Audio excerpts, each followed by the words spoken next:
নমস্কার, সময় কলকাতায় সবাইকে স্বাগত। এই মুহূর্তে খেলা হবে নিয়ে সঙ্গে রয়েছে আমি পাইল। 2 ম্যাচের টেস্ট সিরিজের দ্বিতীয় ও শেষ ম্যাচে পাকিস্তানকে 8 উইকেটে হারালো দক্ষিণ আফ্রিকা। আর সেই জয়ের ফলে সিরিজ 1-1 সমতায় শেষ করেছে প্রোটিয়ারা। চতুর্থ দিন মাত্র 68 রানের সহজ লক্ষ্য তাড়া করে জয় তুলে নেয় তারা। রাওয়ালপিন্ডি স্টেডিয়ামে ম্যাচে টস জিতে প্রথমে ব্যাট করতে নেমে 113.4 ওভারে 333 রানে অল আউট হয়ে যায় পাকিস্তান। দলের হয়ে সর্বোচ্চ রান করেন পাক অধিনায়ক সান মাসুদ, করেন 87 রান। এছাড়াও আব্দুল্লাহ শফিক করেন 57, সৌদ সাকিল 66। দক্ষিণ আফ্রিকার স্পিনার কেশব মহারাজ 42.4 ওভারে 102 রান নিয়ে 7 উইকেট নেন। জবাবে ব্যাট করতে নেমে দক্ষিণ আফ্রিকা করে 404 রান। প্রথম ইনিংসে 71 রানের লিড নেয় তারা। প্রোটিয়াদের ইনিংসে সেনু রান মুতুসামি অপরাজিত 89 রানের দলের ইনিংস টেনে নেন। ট্রিস্টান স্টাবস করেন 76, টনি ডি জর্জি 55 এবং কাসিগো রাবারা 61 বলে ঝোড়ো 71 রান করেন। পাকিস্তানের হয়ে অভিষেক ম্যাচ খেলা বাহাতি স্পিনার আসিফ আফ্রিদি 34.3 ওভারে 79 রানে 6 উইকেট নেন। এরপর দ্বিতীয় ইনিংসে ব্যাট করতে নেমে নিয়মিত ব্যবধানে উইকেট হারাতে থাকে পাকিস্তান। মিডল অর্ডারে বাবর আজম ও রিজওয়ান কিছুটা লড়াই করলেও বেশি দূর যেতে পারেননি তারা। চতুর্থ দিনের ওভারেই 50 রান করে ফেলেন বাবর, রিজওয়ান করেন 18। শেষ পর্যন্ত পুরো পাকিস্তান দল গুটিয়ে যায় মাত্র 105 রানে। দক্ষিণ আফ্রিকার হয়ে হারমার নেন 6 উইকেট, মহারাজ 2টি এবং রাবাটা 1টি। মাত্র 68 রানের লক্ষ্য তাড়া করতে নেমে মার্করাম 42 রান ও রায়ান রিকেলটন দ্রুত 25 রান তুলে 12.3 ওভারে দলের হয়ে জয় নিশ্চিত করেন। এই জয়ের ফলে সিরিজে সমতায় ফেলে প্রোটিয়ারা।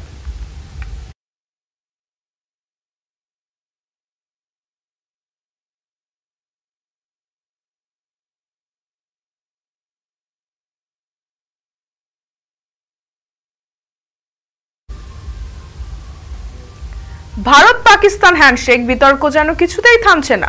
এবার সুদূর অস্ট্রেলিয়াতেও দেখা গেল এই বিতর্কের ছায়া। ভারত অধিনায়ক শুভমান গিলের হাত ধরে স্লোগান দেওয়া হলো পাকিস্তান জিন্দাবাদ। প্রসঙ্গত, ভারতীয় ক্রিকেট দল বর্তমানে অস্ট্রেলিয়া সফরে ওয়ানডে সিরিজ খেলছে। সিরিজের দ্বিতীয় ম্যাচটি অনুষ্ঠিত হবে অ্যাডিলেড ওভাল স্টেডিয়ামে। এই গুরুত্বপূর্ণ ম্যাচের আগে ভারতীয় খেলোয়াড়রা অ্যাডিলেড শহরে ঘুরছিলেন, সেই সময় এই কাণ্ড ঘটেছে বলে জানা গিয়েছে। ইতিমধ্যে শুভমান গিলের হাত ধরে পাকিস্তান জিন্দাবাদ স্লোগান দেওয়া হয়। এই ভিডিও সামাজিক মাধ্যমে ছড়িয়ে পড়েছে। ভিডিওটিতে দেখা যাচ্ছে ভারত অধিনায়ক শুভমান গিল ও হর্ষিত রানা একসঙ্গে ঘুরছেন। হঠাৎ এক ব্যক্তি গিলের কাছে যান। তিনি একজন পাকিস্তানি ভক্ত হিসেবে গিলের সঙ্গে হাত মেলানোর অনুরোধ করেন এবং ভারত অধিনায়কের সৌজন্যবশত হাত মেলান। কিন্তু তারপরই ওই পাকিস্তানি ভক্ত পাকিস্তান জিন্দাবাদ স্লোগান দিতে শুরু করেন। তার এই আচরণে গিলকেও কিছুটা অবাক হতে দেখা যায়। তবে ভারত অধিনায়ক পাল্টা কোনো প্রতিক্রিয়া না দিয়ে সেখান থেকে এগিয়ে যান। তবে ভারত অধিনায়ক পাল্টা না কিছু বললেও এই ঘটনা যে নতুন করে বিতর্কের সৃষ্টি করেছে তা বলার অপেক্ষা রাখে না। এদিকে এই ঘটনার পর অনেকেই বলেছেন এশিয়া কাপে পাকিস্তানের ক্রিকেটারদের সঙ্গে ভারতীয় ক্রিকেটাররা হাত না মেলানোয় ইচ্ছে করেই ওই ব্যক্তি এমন কাণ্ড ঘটিয়েছে।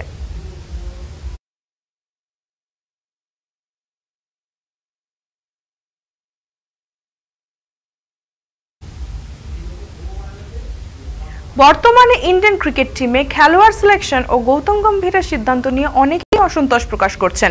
লাগাতার প্রশ্নের মুখে পড়ছেন গম্ভীর ও আগারকার। এই পরিস্থিতিতে কংগ্রেসের বিতর্কিত মুখপাত্র শামা মোহাম্মদ স্পষ্ট প্রশ্ন তুলেছেন ভারতীয় দলে সরফরাজ খানের না নির্বাচিত হওয়ার জন্য। তিনি প্রশ্ন করেন, কেবলমাত্র পদবী খান হওয়ার জন্যই কি বারবার ব্রাত্য থেকে যাচ্ছেন সরফরাজ? তবে এই মন্তব্যের পাল্টা দিয়ে আরেক সংখ্যালঘু ক্রিকেটার মুখ খুলেছেন। তিনি আর কেউ নন, ভারতের প্রাক্তন ক্রিকেটার ইরফান পাঠান। তার মতে ক্রিকেট ভক্তরা হয়তো অনেক সময় বোর্ডের পরিকল্পনাকে ভুল বোঝেন, কিন্তু সেই নিয়ে অপব্যাখ্যা করে গল্প ফাঁদবেন না। প্রসঙ্গত, ইংল্যান্ড সফরেও জায়গা হয়নি সরফরাজের। আশা করেছিল অন্তত ঘরের মাঠে ডাক পাবেন তিনি। ওয়েস্ট ইন্ডিজের বিরুদ্ধে সেটা হয়নি। এমনকি দক্ষিণ আফ্রিকার বিরুদ্ধে টেস্টের আগেও ভারতীয় দলে নেই এই মুম্বাইকার ব্যাটার। মুম্বাইয়ের এই ব্যাটের পারফরমেন্স যে খারাপ তাও নয়, তবুও ভাবা হচ্ছে না তার কথা। আর এই নিয়েই কংগ্রেস নেত্রী শামা সরাসরি সোশ্যাল মিডিয়ায় প্রশ্ন তুলেছিলেন গম্ভীরের সিদ্ধান্তের বিরুদ্ধে। যদিও তিনি একা নন, এর আগেও সরফরাজের বাদ পড়া নিয়ে প্রশ্ন তুলেছিলেন এমআইএম নেতা আসাদুদ্দিন ওয়েসি।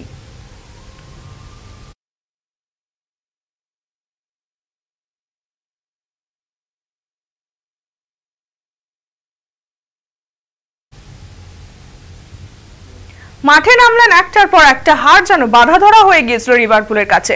নামি দামি স্কোয়াড নিয়েও প্রিমিয়ার লিগ চ্যাম্পিয়ন্স লিগ মিলিয়ে টানা 4 ম্যাচে হেরেছিল ইংলিশ ক্লাবটি। নিন্দুকরাও রীতিমতো সমালোচনার ঝাঁপি খুলে বসেছিল। অবশেষে হারের বৃত্ত থেকে মুক্তি মিলল লিভারপুলের। ইউএফা চ্যাম্পিয়ন লিগের তৃতীয় ম্যাচ ডেতে 5-1 গোলের বড় ব্যবধানে জিতল লিভারপুল।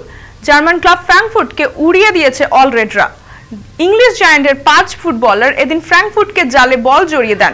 গোল করেন একটিকে ভার্জিল ভ্যান ডাইক, ইব্রাহিমা কোনাতে, কোডি গাক্কো ও ডমিনিক সোবোসলাই। এই জয়ের পর 3 ম্যাচে 6 পয়েন্ট নিয়ে টেবিলের 10ম স্থানে উঠেছে লিভারপুল। 3 ম্যাচে 9 পয়েন্ট নিয়ে শীর্ষে পিএসজি।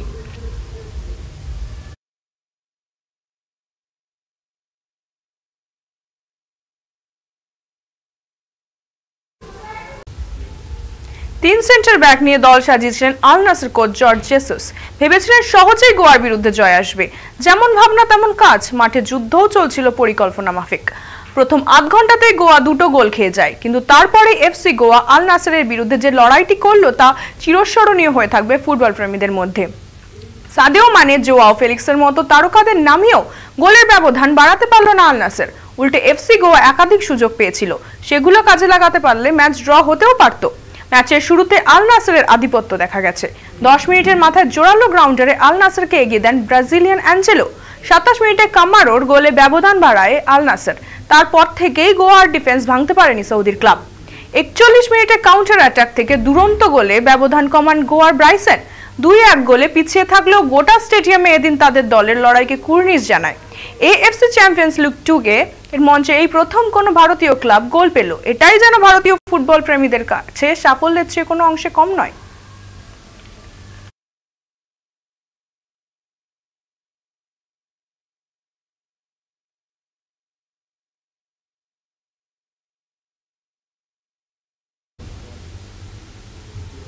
এখনকার মতো খেলা হবে এই পর্যন্তই। খেলার দুনিয়ার অন্যান্য সমস্ত বিস্তারিত খবর পেতে চোখ রাখতে হবে সময় কলকাতার পর্দায়। সময় বলবে সময়ের কথা।